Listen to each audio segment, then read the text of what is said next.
Ito ang araw na magiging mabigat para sa amin. Ang araw na pag-uwi ni Ninita at di na magbabalik pa sa amin.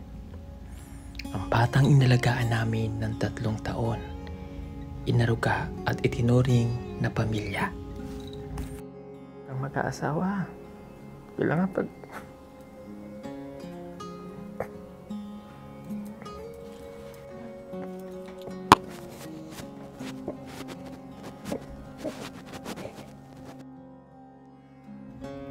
Mapigilan pa nga kaya ang desisyon ni Ninita.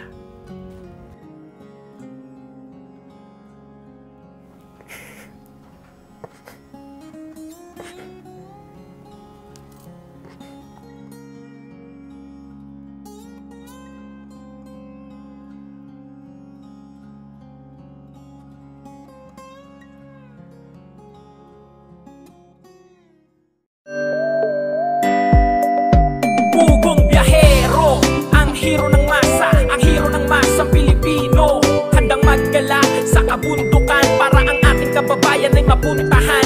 Ang pugong biyahero, handa na tulungan malayong kababayan na nangangailangan. Hindi namimili kahit pa na sino. Pugong biyahero, hero ng masang Pilipino. Mga kababayan, good morning. Ayan, nandito ako ngayon sa Laguna pa. At bukas po ay uuwi na kami ng Davao. Kasama po natin sila Russell, Ninita, Maylene, Neri at saka po si Erna. So magkikita-kita po sila dito bukas. At yun nga ay si Ninita po ay hindi na po siya makakabalik ulit dito dahil yun po yung kagustuhan niya. So ngayon kausapin po natin si Ninita para mas maintindihan niyo po kung ano po ba talaga yung naging dahilan po ni Ninita kung bakit po siya uwi. At talagang aalis na po siya dito sa amin.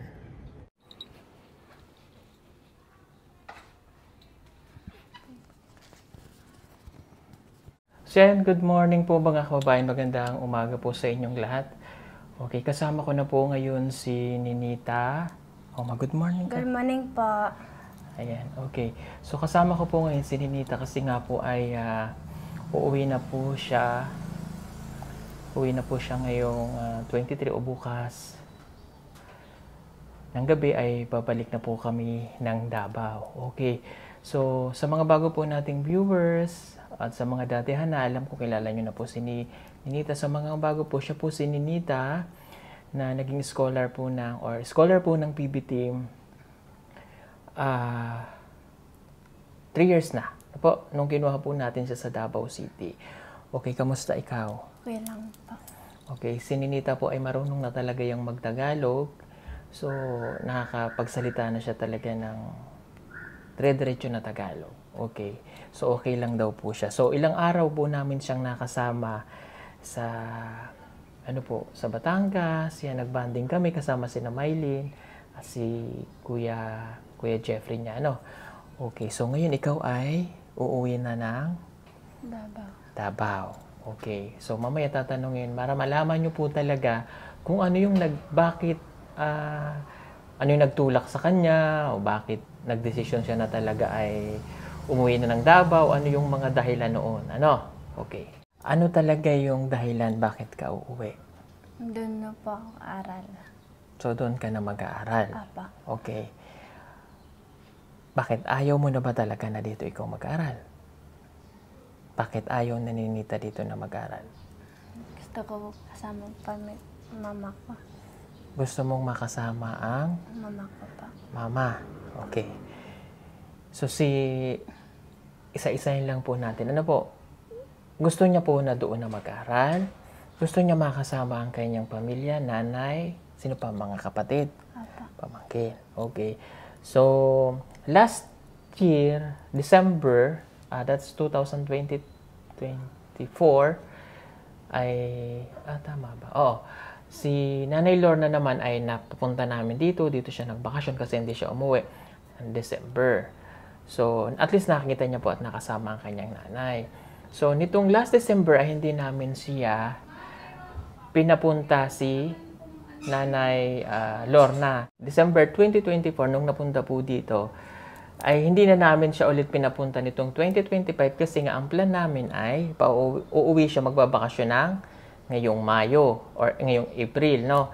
Kaya hindi po namin siya pinapunta na. So para at least mahaba-haba yung time na makapagbakasyon si Ninita. So ngayon, kami naman po ay nagulat din dahil alam ko nasabi na rin naman namin sa inyo noon na yun, nagiging desisyon ng bata. So nung January, parang naano namin na hindi na siya uwi. Pero nitong February, nagdesisyon siya ulit na uuwi na po siya. At kinausap na rin namin si Nanay Lorna doon.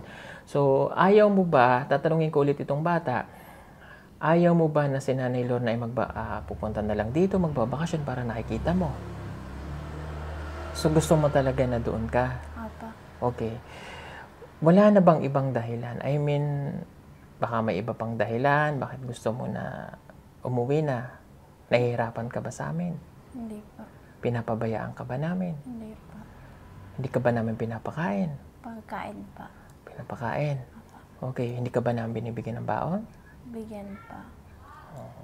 Kaya, yun naman po ay hindi rin namin maano itong bata, okay? Dahil sa una pa lang sinabi naman namin sa inyo yung stage na kalagayan po ni Ninita.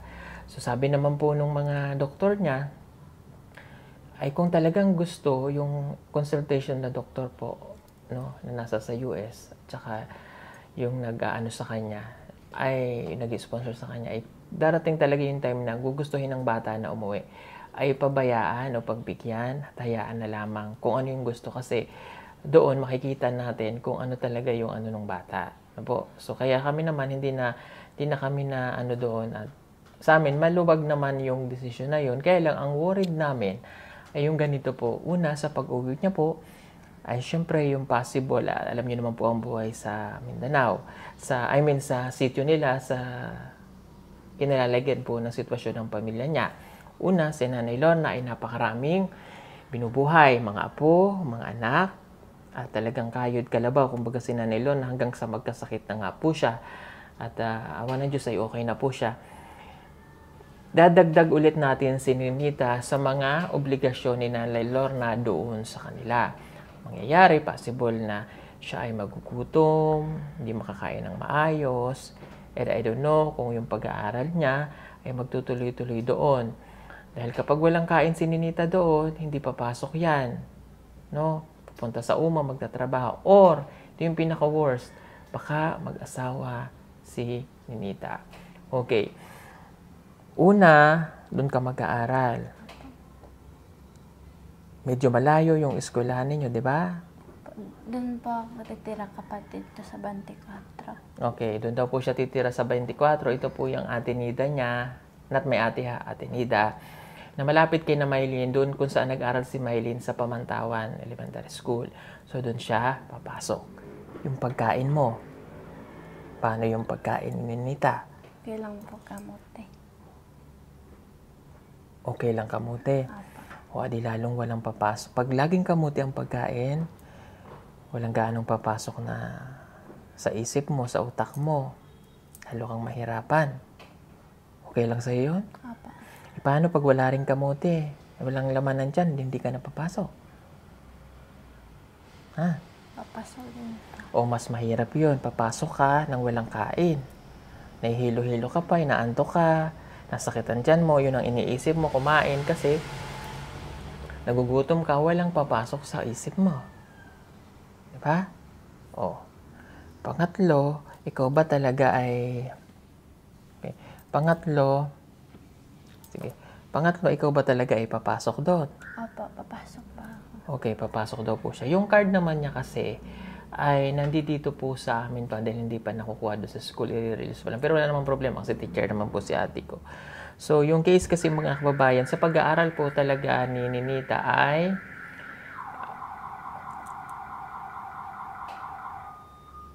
okay.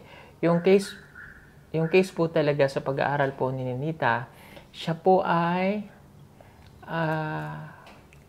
grade 6 ulit pagpasok. So, ulitin niya ulit yung grade 6 niya Kasi nga po yung kalagayan po ni Ninita, no, hindi niya talaga naipasa yun dito.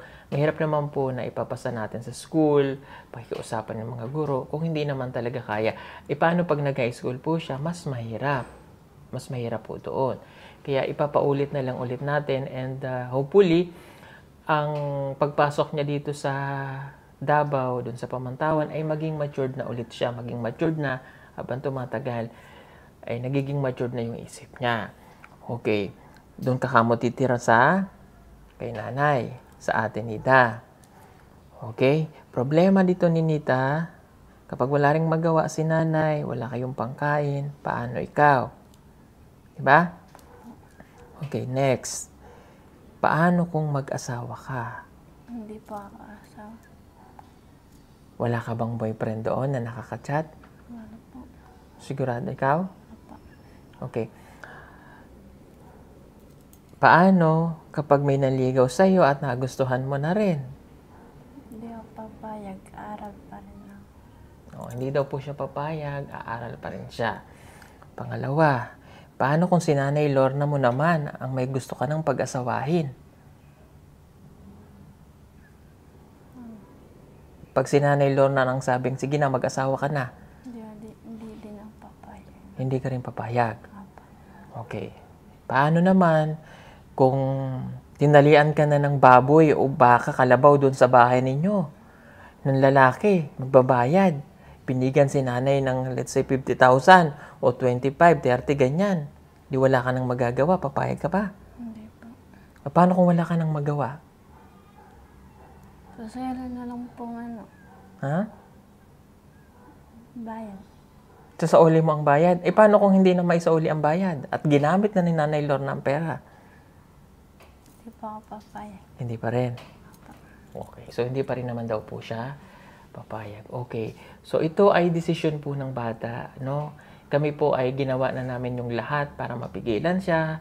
Kaya lang, hindi namin siya pwedeng kontrolin kasi baka kung ano po yung, alam nyo na yung bata, ma-stress sa ginagawa namin, hindi siya payagan.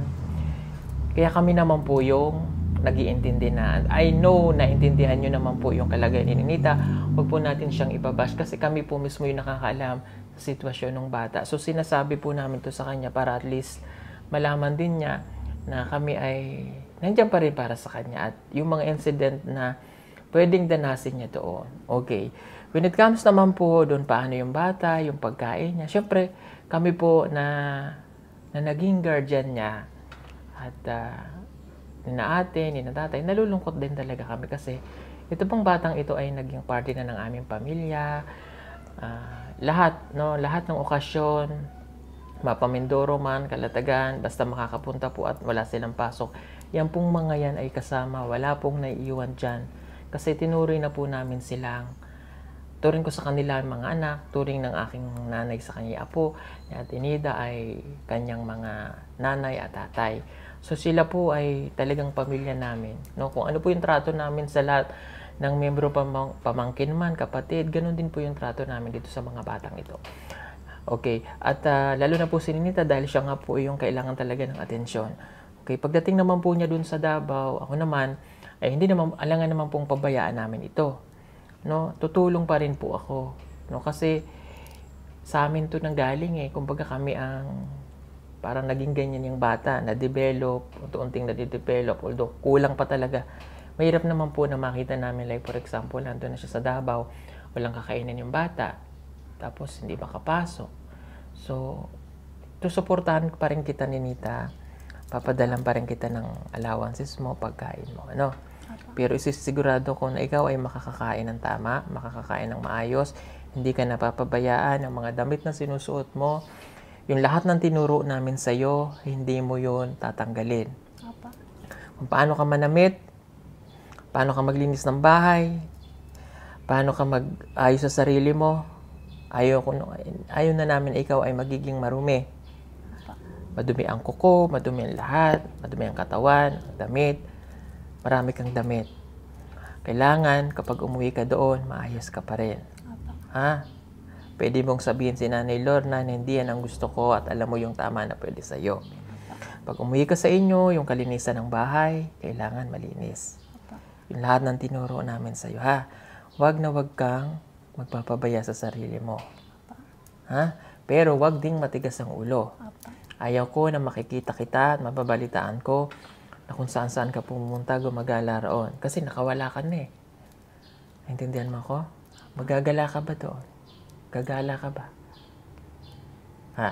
Hindi po palabas ng nanay gabi po eh. O paano pag-araw?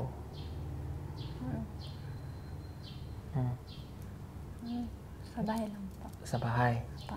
Oh, tama. Sa bahay lang daw siya. Okay. Yung pag-uwi mo ha, ito ay pasinsinang pakikiusap namin sa'yo na kung magbago isip mo, welcome ka pa rin bumalik. Okay? May ticket ka pa rin pabalik. Kung halimbawa, yung ilang linggo mo doon, naisip mo na, ay, parang ayoko talaga dito, babalik ka, welcome kang bumalik. May ticket ka pa rin pabalik, hindi ko tinatanggal yon. Pag nagbago ang desisyon mo. No?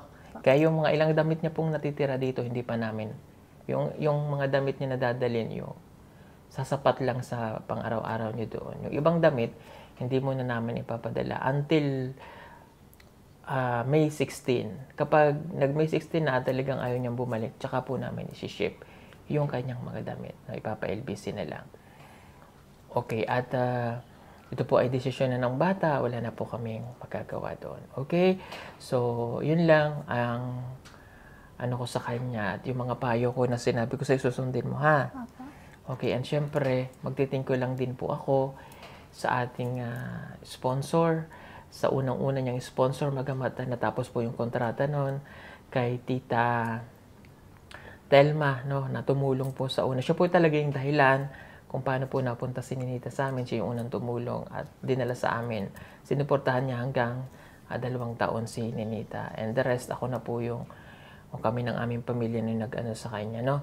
So, yung obligasyon para sa kanya ay hindi po namin yung pinagsasawaan sapagkat itong batang ito ay parte na nga ng aming pamilya. So, kung ano man po yung mangyari sa kanya sa Davao, syempre nandun naman yung kanyang guardian. So, wag lang natin pong i-bash si Ninita dahil yun nga sabi ko sa inyo, iba po yung sitwasyon ni Ninita compare po dito sa mga alaga natin na dalawa. No, iba po yung sitwasyon ni Ninita. Okay, ano yung gusto mong sabihin? Ano yung gusto mong sabihin? Mag-thank you ka lang sa lahat. Thank you po sa lahat. Sa sponsor mo ka mo. Sponsor ko po. Thank you po. Okay? Mag-thank you ka kay nanay at tatay. Thank you po tatay. Thank you po nanay. Alaga po sa akin. Maraming salamat po. Okay. So, hindi na kita mapipigilan sa decision mo ha. Okay? Mag-iingat ka sa Davao. Huwag mong pababayaan ang sarili mo. Higit sa lahat, mag-aaral ha. Unahin mo yung pag-aaral. Walang ibang makakatulong sa sarili mo kundi ikaw. Pag nag-asawa ka, walang mangyayari sa'yo. Mauulit lang yung kahirapan. Naalala mo pa yung ginawa ka namin dati doon? Possible na uulitin mo ulit yun ngayon. Magtatanim ka ng kamote. Mapuputi ka ng mga paa mo. No? Pero okay lang sa'yo. Apa. Yan, okay lang naman daw po sa kanya yun. Lahat ng yun, no? Okay? So, mag-iingat lagi doon, ha? Apa. So, yun po mga kababayan. So, ang decision po ng bata ay decision po niya at hindi natin pwede nang ginawa naman namin yung part namin para siya ay mapigilan. Ano? Okay. So, hug nga kita. Halika.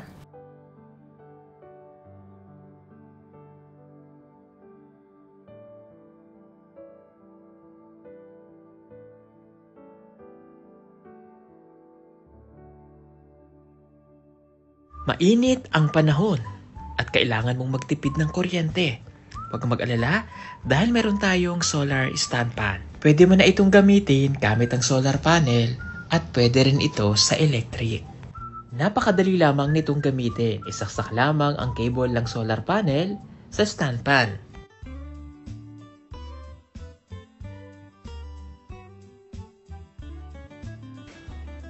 Ibilad ang solar panel direct sa araw. At ayan, pwede mo na siyang gamitin.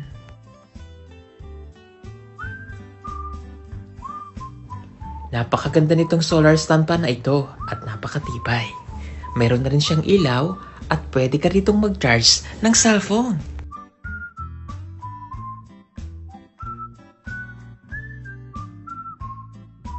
Kaya ano pang inaantay ninyo? Mag-order na at mag-message lamang po kayo sa aming messenger account at PB Team Solar. Sa bawat order po ninyo ay malaking tulong po sa ginagawang pagtulong ng PB Team. Maraming salamat po!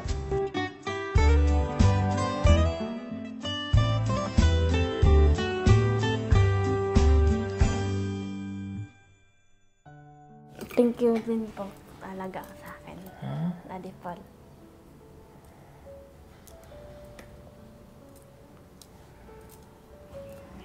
Ingatan mo ang sarili mo, ha? Apo. Mahal na mahal ka namin, ano?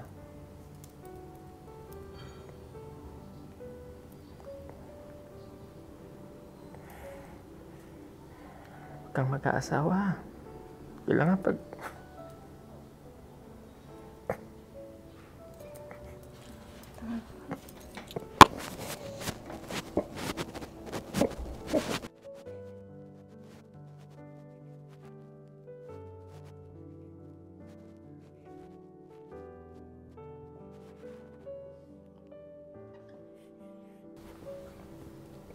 Basta pag kailangan mo, mag-chat ka.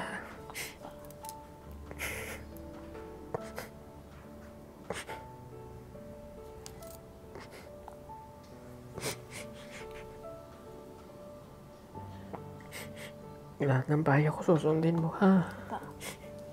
Nagbakasyon, pwede ka namang magbakasyon. Huwag kang papayag na mag-aasawa ka doon, ha? Tapos lagi kang magchat-chat kay nanay. Tsaka kay nanay. Kay inay. Ha? Praying ka pa sa inay. Mamaya magpapaalam tayo kay nanay, ha? Pupunta tayo doon mamaya.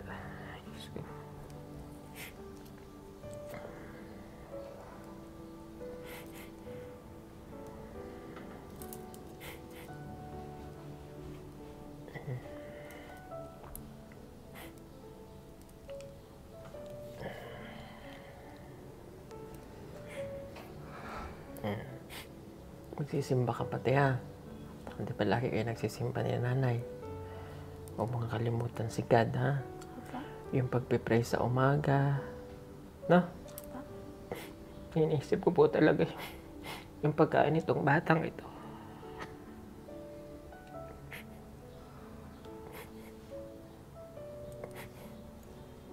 Pag nandun ay, hindi na yun makakakain ng tama.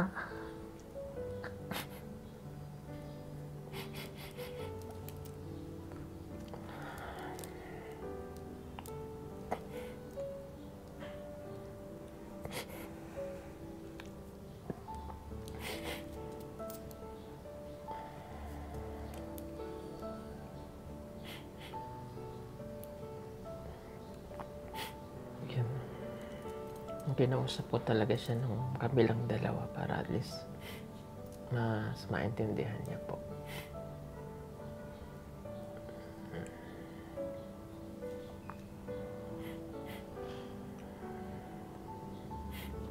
Sige. Prepared mo na yung mga gamit. Prepared mo ng gamit? Tapos na po. Yung mga pasalubong mo. Nandun na yung mga pasalubong? Papa. Okay. Anong pasalubong kay nanay? Chocolate. Chocolate? Ano pa?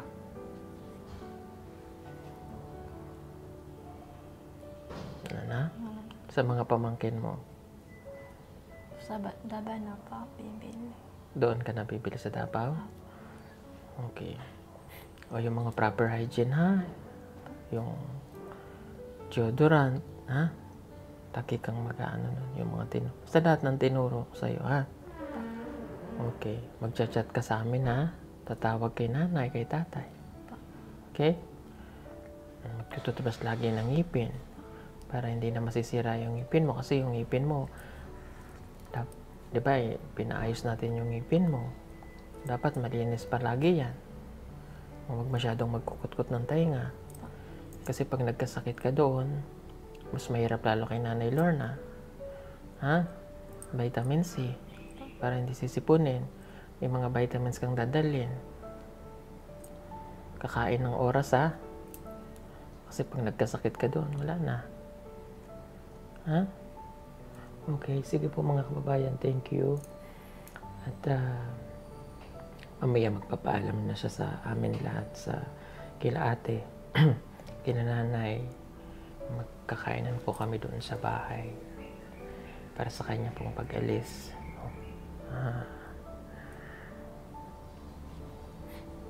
Nakakalungkot naman po pa sa part namin, but naiintindihan naman po namin kasi yan po ay pang araw-araw na nilang nakasama, lalo na po kay ate. Sa part po nila ate, yan, mas mahirap po yan kasi Nea, kasi sila po ang magkakasama. Sa ngayon sila Russell ay makakasama pa ito dahil pauwi ng Davao, pero yung pagbalik nila hindi na nila po ito makakasama. Kasi sa araw-araw po sa umaga, pagpasok niyan, hatid na yan, kasama na yan lahat. Araw-araw sila po ang magkakasama. So, yun lang po. Sige po mga kababayan. At tayo na lang po. Abangan nyo na lang po yung pag-uwi niyo po sa Davao. Salamat po. God bless po sa inyong lahat. Bye-bye. Bye-bye po.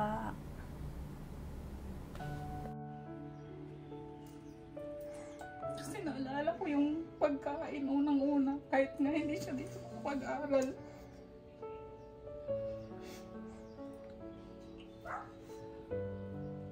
Kasi baka magutom siya doon.